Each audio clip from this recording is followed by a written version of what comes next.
बलिदान तुम्हारा है, हमको तो जान से प्यारा है यह गणतंत्र हमारा है। हमको तो जान से प्यारा है यह गणतंत्र हमारा है। माननीय मुख्य अतिथि, आदरणीय शिक्षकगण અને મારા પ્રિય દેશવાસીઓ, બધાને પ્રજાસત્તાક દિવસની હાર્દિક શુભકામનાઓ। આપણે બધા જાણીએ છીએ કે આજે પ્રજાસત્તાક દિવસની ઉજવણી હોવાથી અહીં બધા ભેગા થયા છીએ। દર વર્ષે આપણા દેશમાં 26મી જાન્યુઆરીને પ્રજાસત્તાક દિવસ તરીકે ઉજવવામાં આવે છે।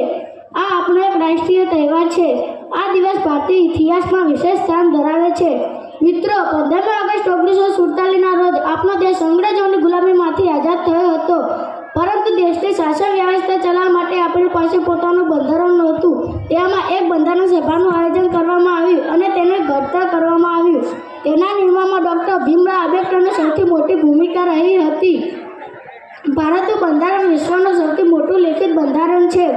આ બંધારણમાં વ્યક્તિઓના મૂળભૂત અધિકારી ફરજો દર્શાવવામાં આવે છે।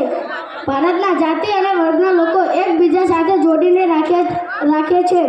આઝાદી મળી અને બંધારણ લાગુ થવાના આટલા વર્ષો પછી પણ આપણો દેશ ભ્રષ્ટાચાર, ગુનો, આતંકવાદ, ગરીબી અને બેરોજગારી જેવી સમસ્યાઓથી લડી રહ્યું છે।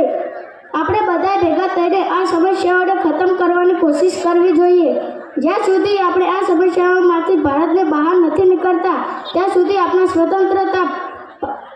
સ્વતંત્રતા સેનાઓનું સપનું ક્યારેય પૂરું નહીં થઈ શકે। મારા વ્યક્તિત્વનો હું અંતમાં કહેવા માંગીશ કે कांटों में भी फूल खिलाए, इस धरती को स्वर्ग बनाए।